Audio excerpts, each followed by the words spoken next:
Hi friends, welcome to my channel ఇరుపోతల voice of competitive exams.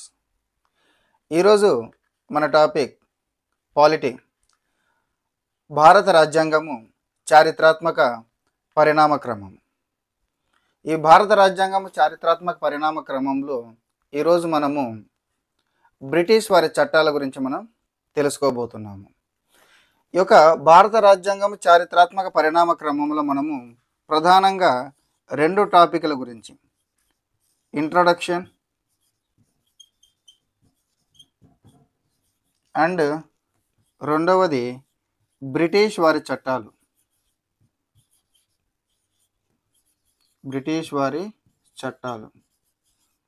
ఈ రెండు topics గురించి మనం ఈరోజు డిస్కస్ చేయబోతున్నాము.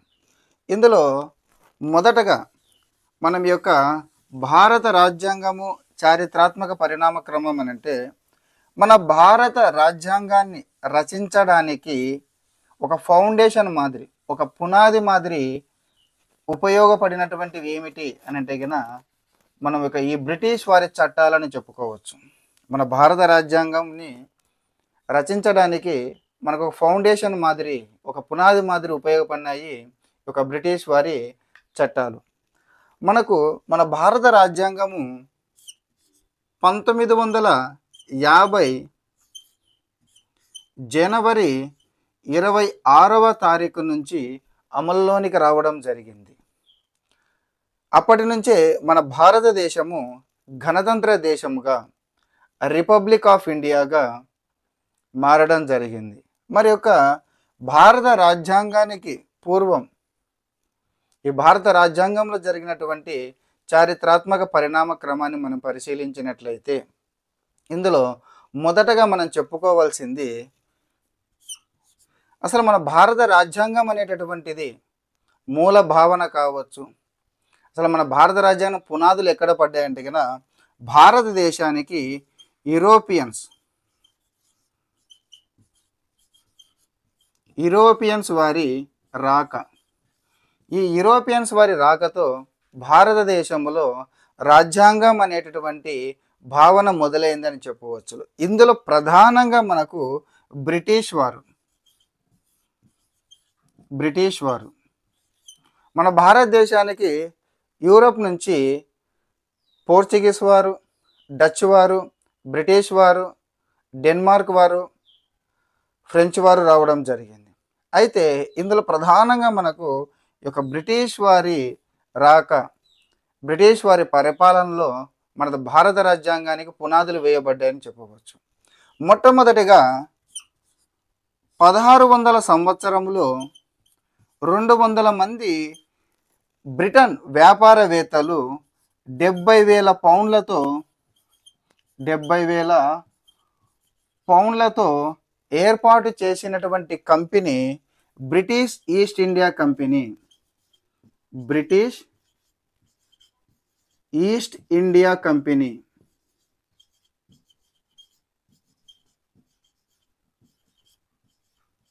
ఈ యొక్క బ్రిటిష్ ఈస్ట్ ఇండియా కంపెనీని వీరు ఏర్పాటు చేసిన తర్వాత భారతదేశంలో వీరికి వ్యాపారం చేసుకోవడానికి అనుమతిని ఇచ్చినటువంటి బ్రిటన్ మహారాణి ఎలిజబెత్ I ఇచ్చినటువంటి రాయల్ చార్టర్ అని అంటాము. రాయల్ చార్టర్,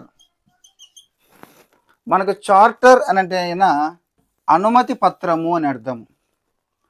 సో ఇక రాయల్ చార్టర్ ద్వారా ఈ బ్రిటన్ వ్యాపారవేత్తలు బ్రిటిష్ ఈస్ట్ ఇండియా కంపెనీ ద్వారా భారతదేశంలో వ్యాపార నిమిత్తం రావడం జరిగింది.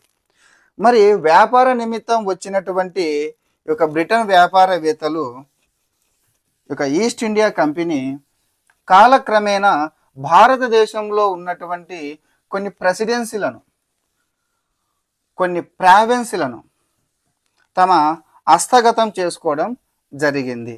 అందులో ప్రధానమైనటువంటి ప్రెసిడెన్సీలను మనం ఒకసారి గమనించినట్లయితే మద్రాసు, బాంబే,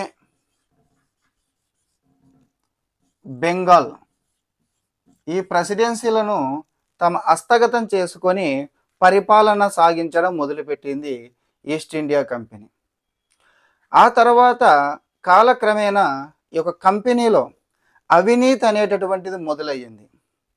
సో ఇంకా అవినీతి అనేది డే బై డే పెరుగుతూ ఉండడంతో బ్రిటన్ ప్రభుత్వము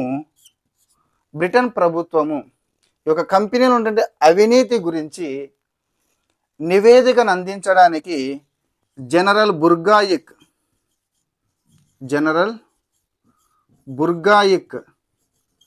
నేతృత్వంలో ఒక కమిటీని ఏర్పాటు చేయడం జరిగింది. సో జనరల్ బుర్గాయిక్ కమిటీని ఏర్పాటు చేయడం జరిగింది. ఆ కమిటీ భారతదేశంలో యొక్క ఈస్ట్ ఇండియా కంపెనీ యొక్క కార్యకలాపాలను రహస్యంగా పరిశీలించి, అవును ఈ యొక్క కంపెనీలో అవినీతి అనేటటువంటిది పేరుకుపోయింది కాబట్టి ఈ యొక్క కంపెనీ యొక్క కార్యకలాపాలను క్రమబద్ధీకరించి నియంత్రించడం కోసం ఒక చట్టాన్ని తీసుకురావాలి అని తన నివేదిక ద్వారా తెలపడం జరిగింది. సో ఆ విధంగా ఈ కమిటీ ఇచ్చినటువంటి నివేదిక ప్రకారం భారతదేశంలో బ్రిటిష్ చట్టాలు అనేటటువంటివి మొదలయ్యాయి. సో ఇది మనకు ఫస్ట్ ఇంట్రడక్షన్ పార్ట్. బ్రిటిష్ వారు వ్యాపార నిమిత్తం రావడం, బ్రిటిష్ ఈస్ట్ ఇండియా కంపెనీ.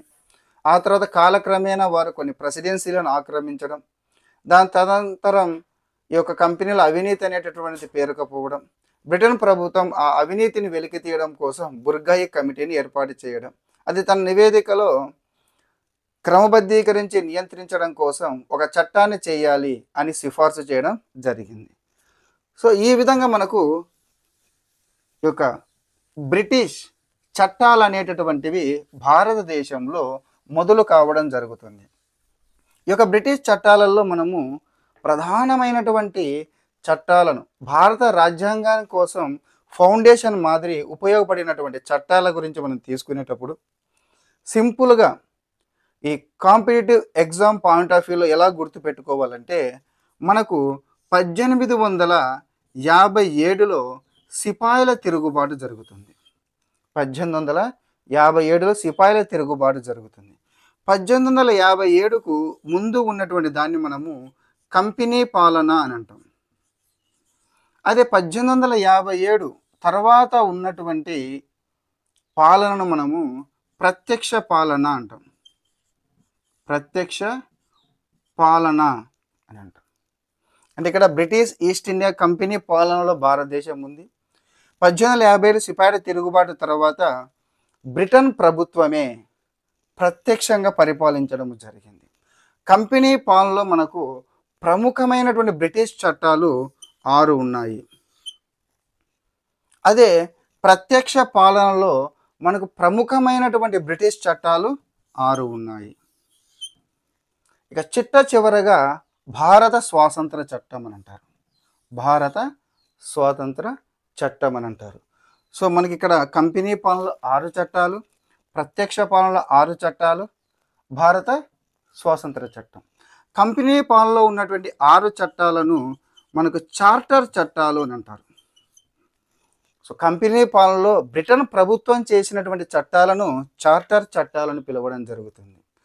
అదే మనకు ప్రత్యక్ష పాలనలో చేసినటువంటి చట్టాలు మనకు 3 భారత ప్రభుత్వ చట్టాలు, 3 కౌన్సిల్ చట్టాలు ఉన్నాయి.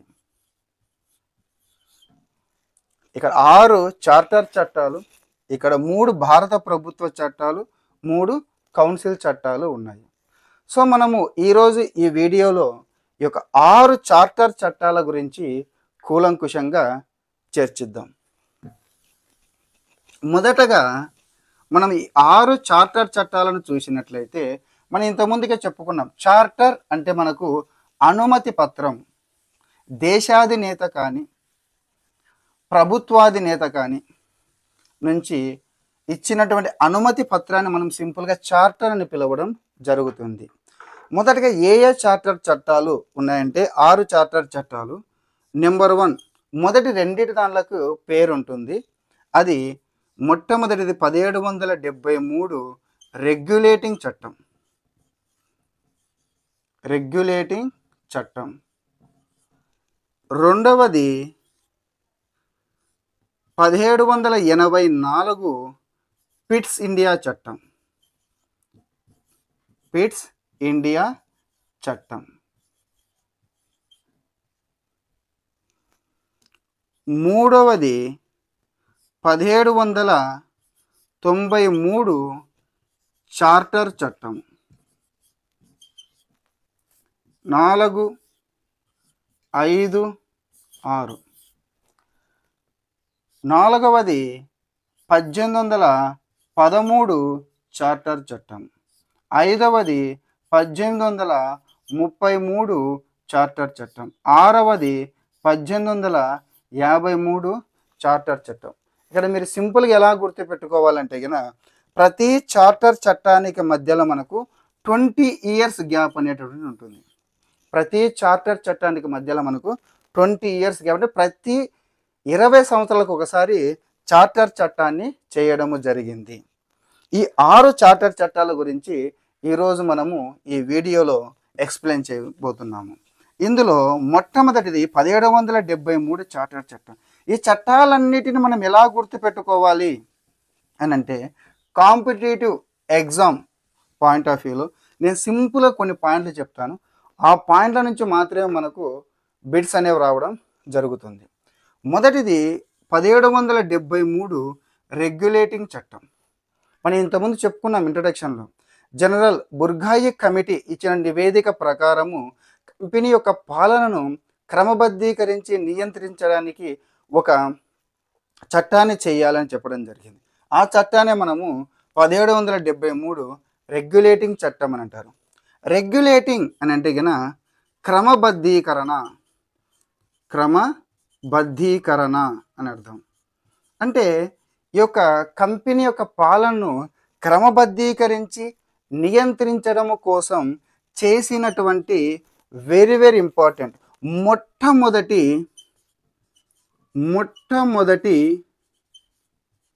లిఖితపూర్వక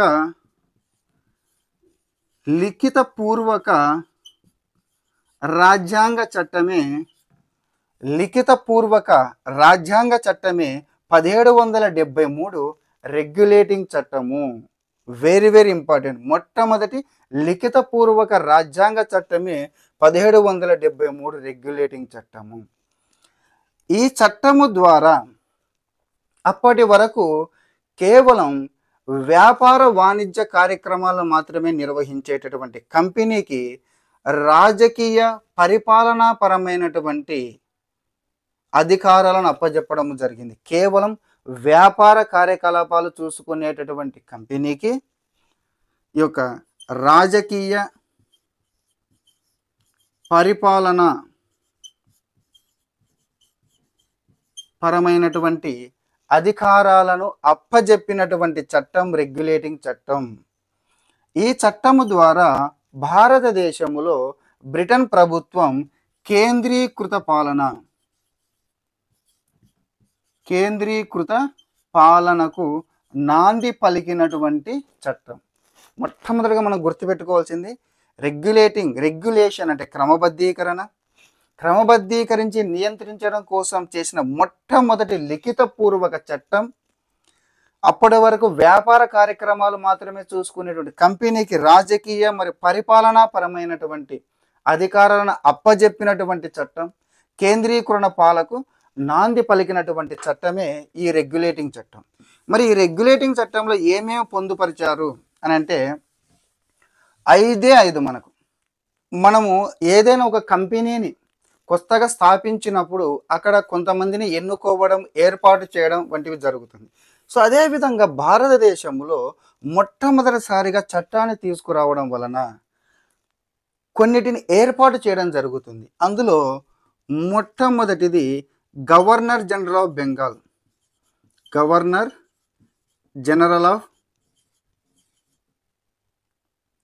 బెంగాల్. రెండవది కార్యనిర్వాహక మండలి, కార్యనిర్వాహక మండలి. మూడవది supreme court.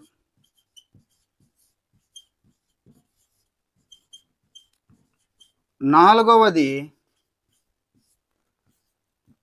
Court of directors, CD, court of directors. వీటిని ఏర్పాటు చేయడం జరుగుతుంది. ఇందులో 1 by 1 చెప్పుకుందాం మనం. First governor general of Bengal. మనకు 1773 రెగ్యులేటింగ్ చట్టం రాక మునుపు మనం చెప్పుకున్న 3 ప్రెసిడెన్సీలు అని చెప్పుకున్నాం. మదరాసు, బాంబే మరియు బెంగాల్ అనే 3 ప్రెసిడెన్సీలు ఉండేవి. ఈ 3 ప్రెసిడెన్సీలకు ఉన్నటువంటి గవర్నర్లు స్వతంత్రంగా వ్యవహరించేటటువంటి వారు.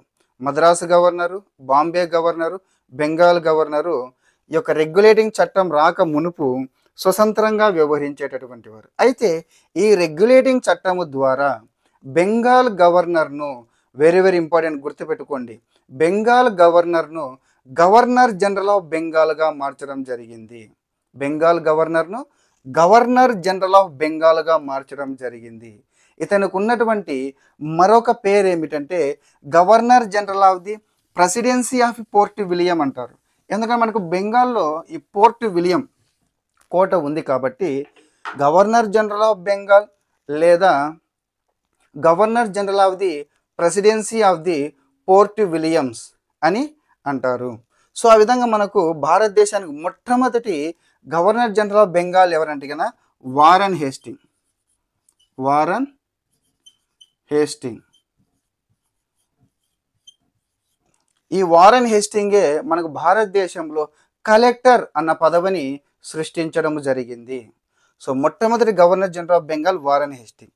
ఈ గవర్నర్ జనరల్ ఆఫ్ బెంగాల్ని ఏర్పాటు చేసి ఈ యొక్క మదరాసు మరియు బాంబే గవర్నర్లను, మదరాసు మరియు బాంబే గవర్నర్లను ఇతని అధీనులుగా, అంటే ఇతని డిప్యూటీ, ఇతని కింద ఇతని అధీనులుగా చేయడము జరిగింది.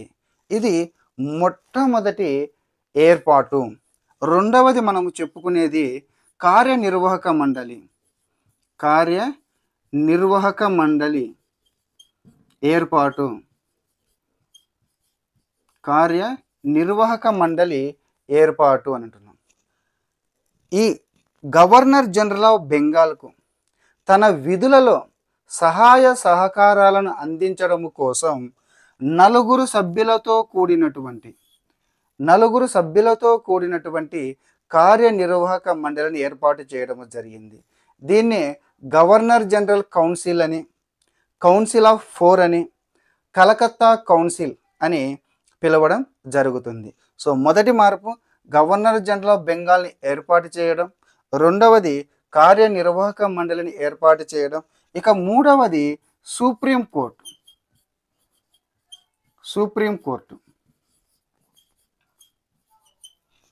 ఈ 1773 రెగ్యులేటింగ్ చట్టం ప్రకారం భారతదేశంలో 1774లో 1+3, ఇక్కడ కూడా 4, కార్యనిర్వాహక మండలి సభ్యుల సంఖ్య 4, సుప్రీంకోర్టు సభ్యుల సంఖ్య కూడా 4.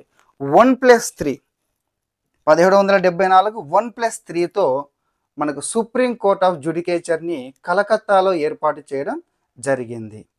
ఆ విధంగా మనం మొట్టమొదటి సుప్రీంకోర్టు ప్రధాన న్యాయమూర్తి ఈ సుప్రీంకోర్టు ప్రధాన న్యాయమూర్తి ఎవరు అంటే కన్నా ఎలీజా హింపే. ఆ తర్వాత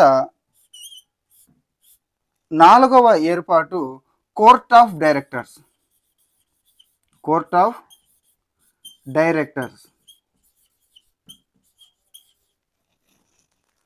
ఈ యొక్క కోర్ట్ ఆఫ్ డైరెక్టర్స్ అంటే కన్నా ఇది కంపెనీకి సంబంధించినటువంటి ఒక గవర్నింగ్ బాడీ అని చెప్పవచ్చు. భారతదేశంలో ఈ యొక్క బ్రిటిష్ ఈస్ట్ ఇండియా కంపెనీ యొక్క సివిల్, రెవెన్యూ, మిలిటరీ వీటికి సంబంధించినటువంటి వ్యవహారాలను ఎప్పటికప్పుడు నివేదిక రూపంలో బ్రిటన్ ప్రభుత్వానికి అందజేయడము ఈ కోర్ట్ ఆఫ్ డైరెక్టర్స్ యొక్క ప్రధానమైనటువంటి విధి. సో ఇవి మనకు రెగ్యులేటింగ్ చట్టంలో ప్రధానమైనటువంటి ఏర్పాట్లు, మార్పులు అని చెప్పవచ్చు. Number 1, governor general of Bengal ఏర్పాటు చేయడం జరిగింది. నెంబర్ 2, కార్యనిర్వాహక మండలిని ఏర్పాటు చేయడం జరిగింది. నెంబర్ 3, సుప్రీం కోర్టుని ఏర్పాటు చేయడం జరిగింది. నెంబర్ 4, కోర్ట్ ఆఫ్ డైరెక్టర్స్ని ఏర్పాటు చేయడం జరిగింది. ఇక దీనితో పాటు ఈ యొక్క ఈస్ట్ ఇండియా కంపెనీలో ఉన్నటువంటి ఉద్యోగస్తులు, వ్యాపారవేత్తలు, ఏ వ్యక్తి కూడా స్వతంత్రంగా అంటే ఇండివిజువల్గా వ్యాపారం చేయకూడదు.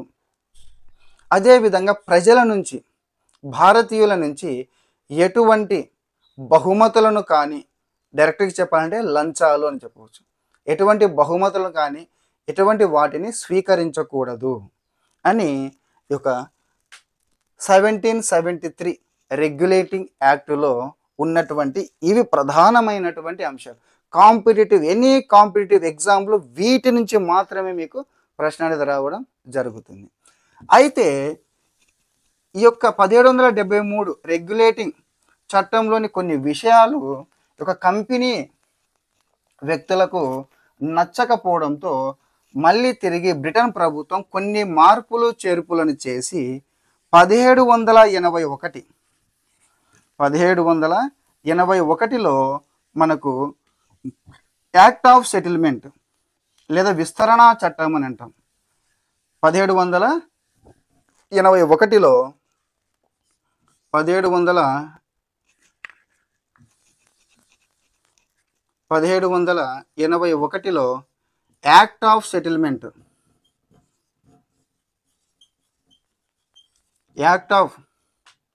సెటిల్మెంట్ దీన్ని విస్తరణ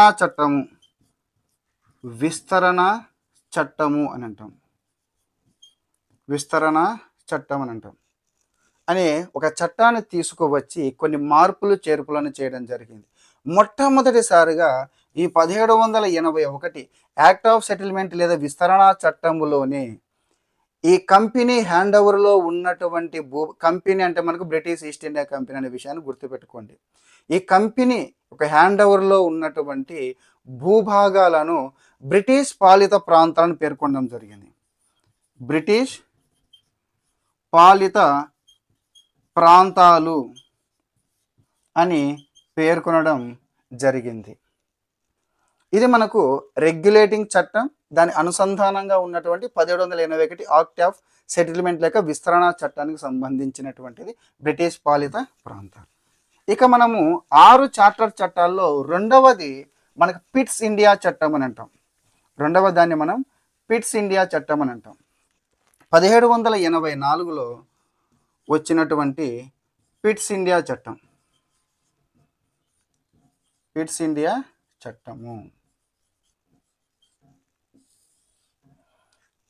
ఈ పిట్స్ ఇండియా చట్టం ద్వారా భారతదేశంలో మొట్టమొదటిసారిగా ద్వంద్వ పాలన ప్రవేశపెట్టబడినటువంటి చట్టము. భారతదేశంలో మొట్టమొదటిసారిగా ద్వంద్వ పాలన ప్రవేశపెట్టబడినటువంటి చట్టం ఏదంటే పిట్స్ ఇండియా చట్టము. అంటే అప్పటి వరకు ఓవరాల్ మొత్తము చూసుకునేటటువంటిది కోర్ట్ ఆఫ్ డైరెక్టర్స్. అయితే ఈ కోర్ట్ ఆఫ్ డైరెక్టర్స్కి సిఈడి అని అంటాం సింపుల్గా. ఈ కోర్ట్ ఆఫ్ డైరెక్టర్స్కి కేవలం వాణిజ్య వ్యవహారాలు మాత్రమే పరిమితము చేసి ఈ రాజకీయ పరిపాలనా వ్యవహారాలకు సంబంధించి బోర్డ్ ఆఫ్ కంట్రోల్ బీసీ అని అంటాం. బోర్డ్ ఆఫ్ కంట్రోల్స్ 6 సభ్యులతో కూడినటువంటి బోర్డ్ ఆఫ్ కంట్రోల్ని ఏర్పాటు చేయడం జరిగింది. ఈ రాజకీయ పరమైనటువంటి అంటే ఈ మిలిటరీ, సివిల్ అండ్ రెవెన్యూ వీటన్నిటిని చూసుకోవడానికి ఇది కేవలం వ్యాపారం మాత్రమే. రాజకీయ మరియు పరిపాలనా వ్యవహారాలను చూసుకోవడానికి 6 సభ్యులతో కూడినటువంటి బోర్డ్ ఆఫ్ కంట్రోల్ని ఏర్పాటు చేయడం జరిగింది. ఇక్కడ మీరు ఇంకొక చిన్న విషయాన్ని గుర్తుంచుకోవాలి. ఈ యొక్క సిడి కోర్ట్ ఆఫ్ డైరెక్టర్స్ అనేవాళ్ళు ఇండియాలో ఉంటారు. ఇండియాలో ఉండి నివేదికను బ్రిటన్ ప్రభుత్వానికి అందజేయడం జరుగుతుంది. But board of court of directors ఇండియాలో ఉంటారు. ఇండియాలో ఉండి బ్రిటన్ ప్రభుత్వానికి నివేదికను అందజేస్తారు. కానీ బోర్డ్ ఆఫ్ కంట్రోల్ 6 సభ్యులు బ్రిటన్లో ఉంటారు. వీరి మీద బ్రిటన్లో ఉంటారు. ఈ 6 మందికి ముగ్గురు దాన్ని ఏమంటారంటే కన్నా ముగ్గురు వ్యక్తులు, రహస్య వ్యక్తులు ఉంటారు అన్నమాట. ఈ కోర్ట్ ఆఫ్ డైరెక్టర్స్ గురించి, భారతదేశాన్ని గురించి ఎప్పటికప్పుడు సమాచారాన్ని వీళ్ళకి అందజేస్తూ ఉంటారు. కోర్ట్ ఆఫ్ డైరెక్టర్స్ ఇండియాలో నివేదికను పంపిస్తారు. బోర్డ్ ఆఫ్ కంట్రోల్ ఇంగ్లాండ్లో ఉంటారు. సో ఈ విధంగా భారతదేశంలో మొట్టమొదటిసారిగా ద్వంద్వ పాలనను ప్రవేశపెట్టినటువంటి చట్టం ఏదంటే పిట్స్ ఇండియా చట్టము. Court of directors and board of control రెండింటిని ఏర్పాటు చేయడం జరిగింది. Court of directors, board of control. తర్వాత రెండవది మనకు 1773 రెగ్యులేటింగ్ చట్టములో ఏర్పాటు చేసినటువంటి గవర్నర్ జనరల్ కౌన్సిల్.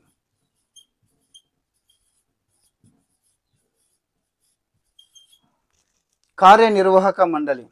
ఈ కార్యనిర్వాహక మండలి లేదా గవర్నర్ జనరల్ కౌన్సిల్లో ఉన్నటువంటి 4 సభ్యుల సంఖ్యను 3కి తగ్గించడం జరిగింది. ఇవి ప్రధానంగా 1784 పిట్స్ ఇండియా చట్టంలో చేసినటువంటి మార్పులు లేదా ముఖ్యాంశాలు అన్నమాట. ద్వంద్వ పాలన ప్రవేశపెట్టడం, గవర్నర్ జనరల్ కౌన్సిల్ సభ్యుల సంఖ్యను 4 నుంచి 3కు తగ్గించడము దీని యొక్క ప్రధానమైనటువంటి ఉద్దేశం. నెక్స్ట్ మనము 3వ చట్టం 1793 చార్టర్ చట్టం.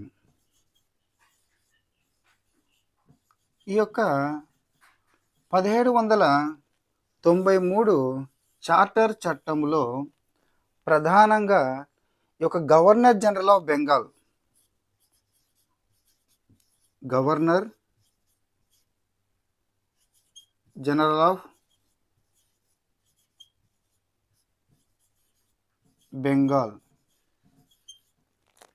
ఈ గవర్నర్ జనరల్ ఆఫ్ బెంగాల్ యొక్క అధికారాలను విస్తృతం చేయడం జరిగింది. అందులో మొదటిది ఒక భారతదేశానికి అంటే భారతీయులకు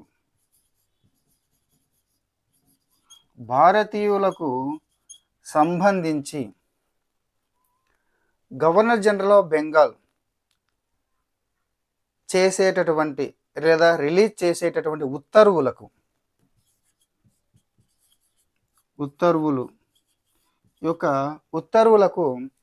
చట్టాలకు ఉన్నటువంటి పవర్ ఉంటుందని తెలియజేయడం జరిగింది.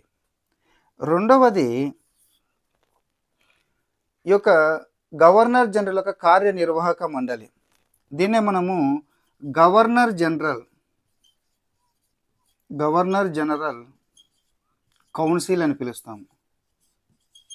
ఈ గవర్నర్ జనరల్ కౌన్సిల్ని కాదని సొంతంగా నిర్ణయాలను తీసుకునేటటువంటి అధికారాన్ని కూడా కల్పించడం జరిగింది.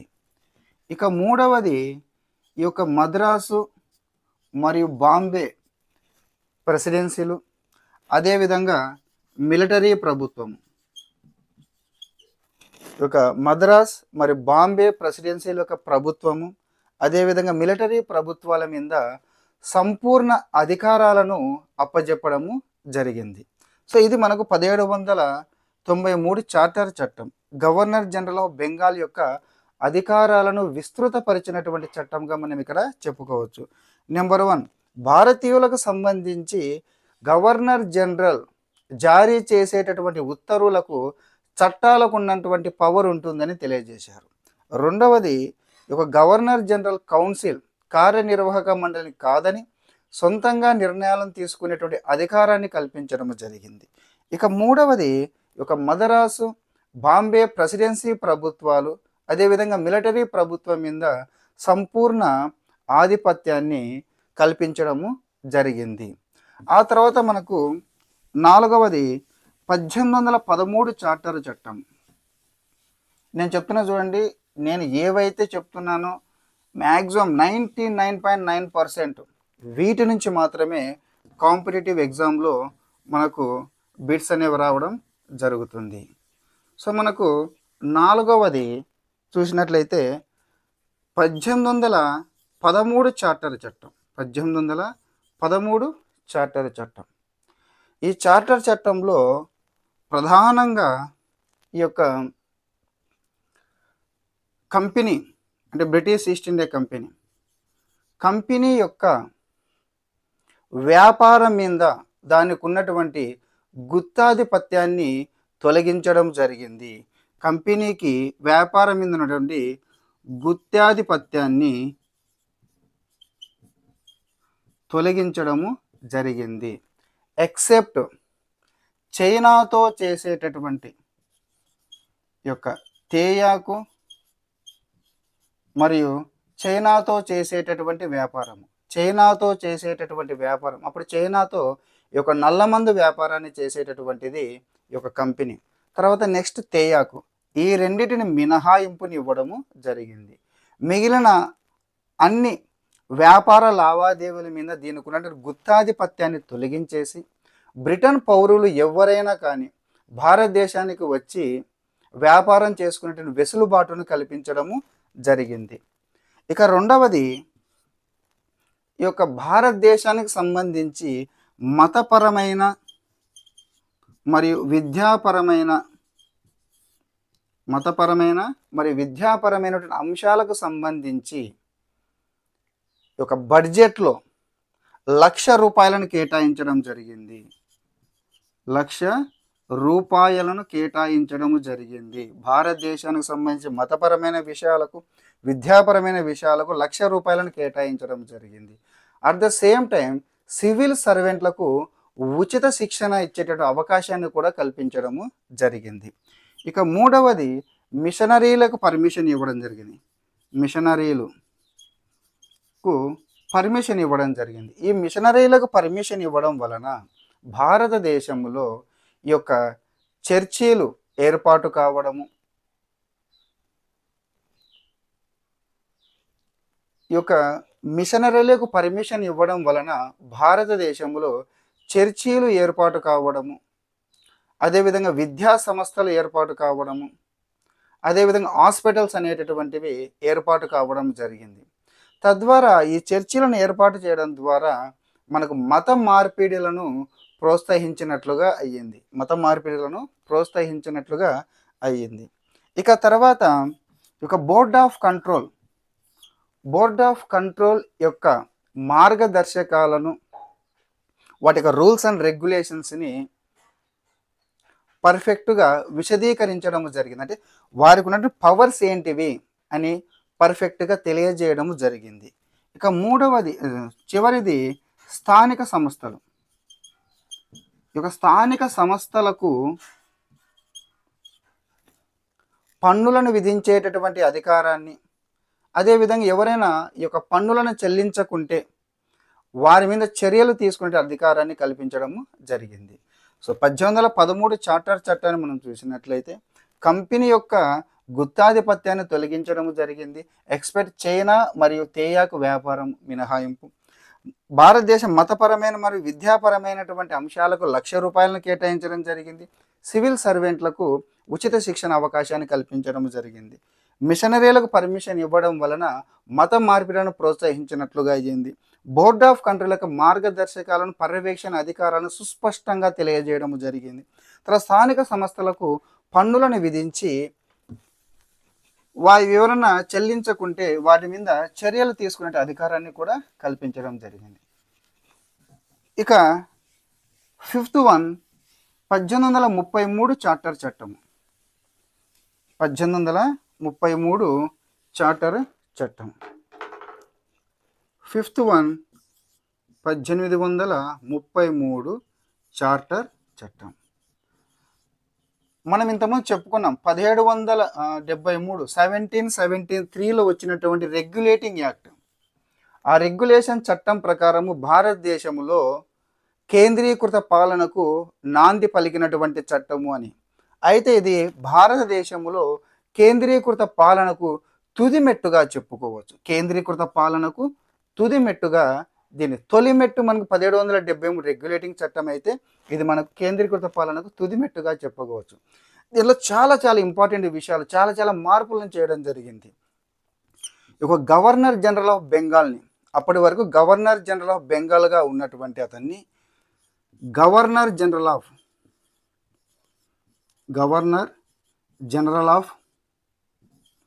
ఇండియాగా మార్చడం జరిగింది. అప్పటి వరకు గవర్నర్ జనరల్ ఆఫ్ బెంగాల్గా ఉన్నటువంటి అతన్ని గవర్నర్ జనరల్ ఆఫ్ ఇండియాగా మార్చడం జరిగింది. మొట్టమొదటి గవర్నర్ జనరల్ ఆఫ్ ఇండియా ఎవరు అంటే కన్నా విలియం బెంటింగ్. మొట్టమొదటి governor general of Bengal Warren Hastings. మొట్టమొదటి governor general of India William Bentinck. ఈ విధంగా గవర్నర్ జనరల్ ఆఫ్ ఇండియాగా మార్చి ఈ యొక్క మద్రాసు మరియు బాంబే గవర్నర్ల యొక్క శాసన అధికారాలను పూర్తిగా తొలగించేసి టోటల్ భారతదేశానికి సంబంధించిన శాసన అధికారాలన్నిటిని కూడా గవర్నర్ జనరల్ ఆఫ్ ఇండియాకు అప్పజెప్పడం జరిగింది. ఇక రెండవది మనకు పిట్స్ ఇండియా చట్టం అని అంటాం. ఇంతకుముందు నేను చెప్పడం మర్చిపోయాను. పిట్స్ ఇండియా చట్టం అని పేరు ఎందుకు వచ్చిందంటే కన్నా అప్పటి బ్రిటన్ ప్రధాని పిట్స్ అతని పేరు మీదుగా దాన్ని పిట్స్ ఇండియా చట్టం అని పిలవడం జరుగుతుంది. రెగ్యులేటింగ్ చట్టం అంటే కన్నా క్రమబద్ధీకరణ, రెగ్యులేషన్ అంటే. పిట్స్ ఇండియా చట్టం అని ఎందుకు పేరు పెట్టారు? అప్పుడు బ్రిటన్ ప్రధాని పిట్స్ కాబట్టి ఆయా చట్టానికి పిట్స్ ఇండియా చట్టం అని పేరు పెట్టడం జరిగింది. ఇక పిట్స్ ఇండియా చట్టం ప్రకారం 3కి తగ్గించడం జరిగింది కార్యనిర్వాహక మండలి సభ్యుల సంఖ్యను. మళ్ళీ ఇక్కడ కార్యనిర్వాహక మండలి సభ్యుల సంఖ్యను 3 నుంచి 4కు పెంచడం జరిగింది. అయితే ఈ 4 కంపల్సరిగా ఒక న్యాయ సభ్యుడు ఉండాలి అని ఒక షరతును విధించడం జరిగింది. 4 ఉంటే కనుక 4లో ఒక వ్యక్తి కంపల్సరీ లాకు సంబంధించిన వ్యక్తి ఉండాలి న్యాయ సభ్యుడిగా. ఆ విధంగా మొట్టమొదటిసారిగా దీనికి నియమించబడినటువంటి వ్యక్తి లార్డ్ మెకాలే. ఆ తర్వాత ఈ మెకాలే నేతృత్వంలోనే ఒక 1854లో లార్డ్ మెకాలే అధ్యక్షతన లా సంఘాన్ని, లా కమిషన్ ఏర్పాటు చేయడం జరిగింది. భారతదేశంలో లా కమిషన్ని, న్యాయ సంఘాన్ని ఏర్పాటు చేయడం జరిగింది. అందుకే మనకు 1833 చార్టర్ చట్టం వెరీ వెరీ ఇంపార్టెంట్.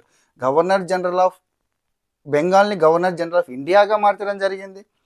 కార్యనిర్వాహక మండలి సభ్యుల సంఖ్యను 3 నుంచి 4కు పెంచడం జరిగింది. ఆ 4లో ఒక వ్యక్తి కంపల్సరీ న్యాయ సభ్యుడే ఉండాలని చెప్పడం జరిగింది. మొట్టమొదటిగా నియమించబడిన వ్యక్తి లార్డ్ మెకాలే చైర్మన్గా అధ్యక్షతన 1854లో భారతదేశంలో లా కమిషన్, న్యాయ సంఘం అనేది ఏర్పాటు చేయబడింది. తర్వాత ఈ చట్టానికి ముందర చేసినటువంటి అన్ని ఉత్తర్వులు కావచ్చు, ఏవైనా వాటిని ఏమని పిలిచారు? రెగ్యులేషన్స్ అని పిలిచేవారు.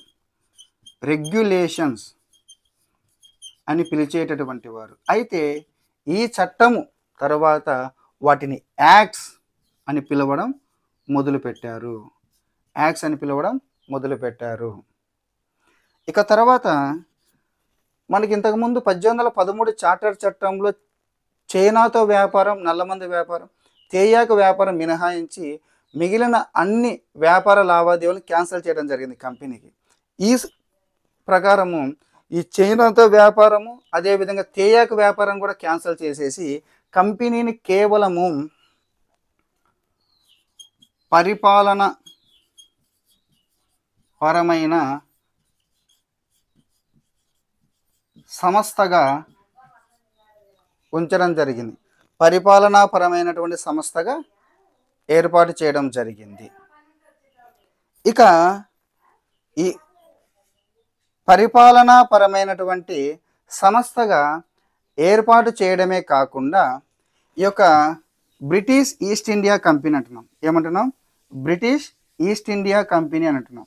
ఈ British east India company hand ఓవర్లో ఉన్నటువంటి British east India company hand ఓవర్లో ఉన్నటువంటి భూభాగాలన్నిటిని కూడా, అంటే అంతప్పటి వరకు కంపెనీ గెలుచుకున్నటువంటి భూభాగాలన్నిటిని కూడా ఏమని చెప్పారంటే గన రాజు మరియు అతని ఉత్తరాధికులకు చెందినటువంటి ట్రస్టుగా పేర్కొనడం జరిగింది. రాజు మరి అతని ఉత్తరాధికులకు చెందినటువంటి ట్రస్టుగా పేర్కొనడం జరిగింది. ఆ తర్వాత ఈ యొక్క కంపెనీ పాలన పరిపాలనాపరమైన సమితిగా ఏర్పాటు చేసిన తర్వాత యూరోపియన్స్ ఎవరైనా కానీ భారతదేశంలో వచ్చి వ్యాపారం చేసుకోవడానికి, అదే విధముగా ఆస్తులను సంపాదించుకోవడానికి పర్మిషన్ ఇవ్వడం జరిగింది. తద్వారా వలసబద్ధ పాలనకు చట్టబద్ధత కల్పించడం జరిగింది. ఇక సివిల్ సర్వెంట్లకు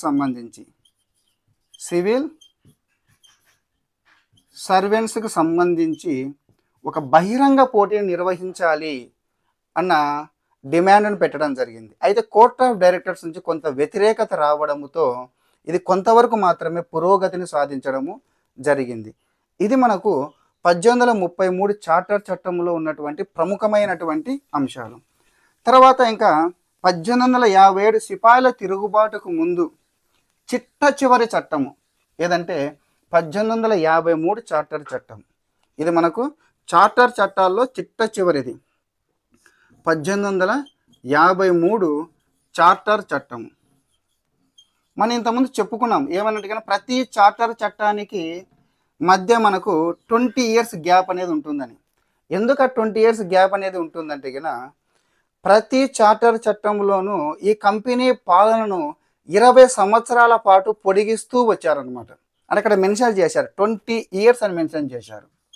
అయితే ఈ 1853 చార్టర్ చట్టంలో కంపెనీ పాలన పొడిగించారే కానీ అక్కడ ఇయర్స్ మెన్షన్ చేయలేదు.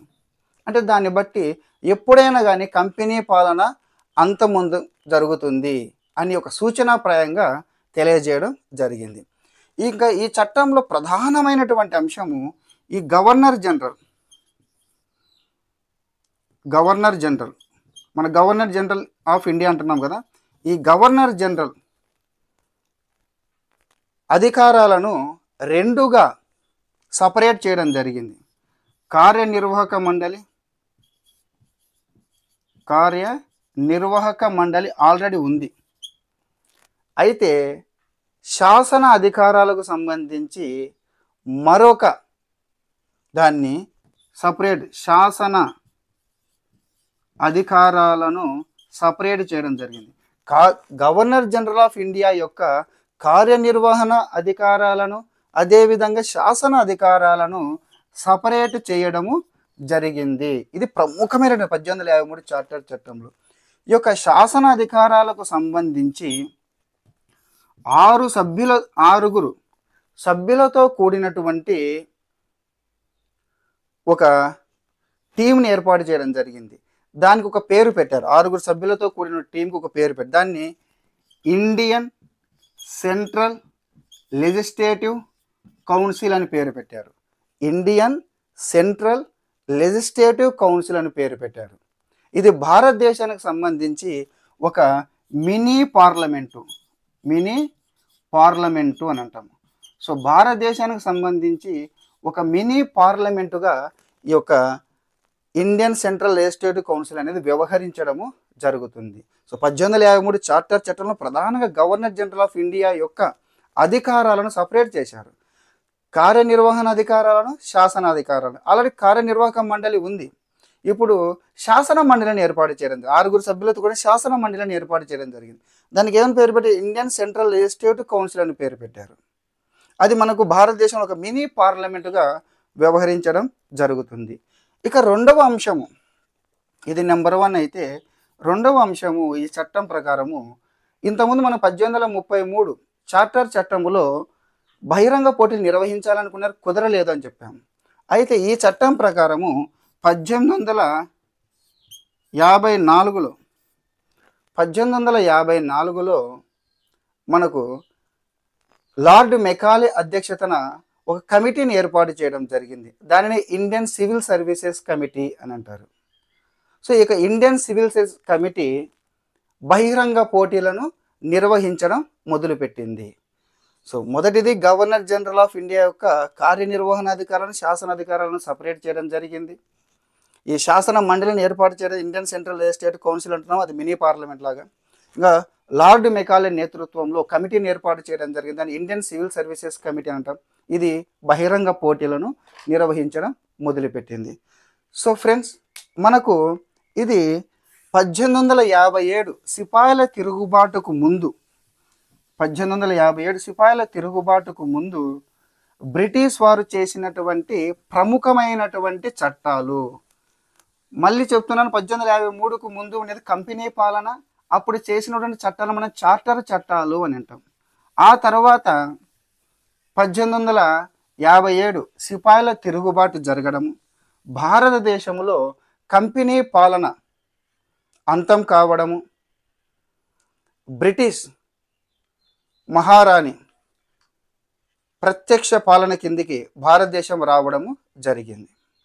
ఆ ప్రత్యక్ష పాలన వచ్చిన తర్వాత మనము 3 భారత ప్రభుత్వ చట్టాల గురించి, 3 కౌన్సిల్ చట్టాల గురించి, చిట్ట చివరగా భారత స్వాతంత్ర చట్టం గురించి మనం చెప్పుకోవడం జరుగుతుంది. సో ఇది భారత రాజ్యాంగం యొక్క చారిత్రాత్మక నేపథ్యం లేదా చారిత్రాత్మక పరిణామ క్రమానికి సంబంధించినటువంటి విషయాలు. మరొక వీడియోలో మిగిలిన బ్రిటిష్ చట్టాల గురించి మనము చర్చిద్దాం. ఫ్రెండ్స్, ఈ వీడియో నచ్చితే లైక్ చేయండి, షేర్ చేయండి. ఈ వీడియో చూసే మీరు కావచ్చు సబ్స్క్రైబ్ చేయండి. అదేవిధంగా మీ ఫ్రెండ్స్ ఎవరైనా ఉంటే, కాంపిటేటివ్ ఎగ్జామ్స్కి ప్రిపేర్ అయ్యే వాళ్ళు ఎవరైనా ఉంటే వారికి కూడా షేర్ చేసి ఖచ్చితంగా సబ్స్క్రైబ్ చేసుకోమని చెప్పండి. ఫ్రెండ్స్, కాంపిటేటివ్ ఎగ్జామ్కి ప్రిపేర్ అయ్యే అభ్యర్థులందరికీ నాకు తోచినంతగా, నాకు తెలిసినటువంటి సబ్జెక్ట్ విషయాలని మీకు నేను తెలియజేస్తున్నాను. ఇవన్నీ మీకు కాంపిటేటివ్ ఎగ్జామ్లో ఉపయోగపడి మీరు అనుకున్న గోల్ని రీచ్ కావాలని కోరుకుంటూ ఆల్ ది బెస్ట్ ఫ్రెండ్స్.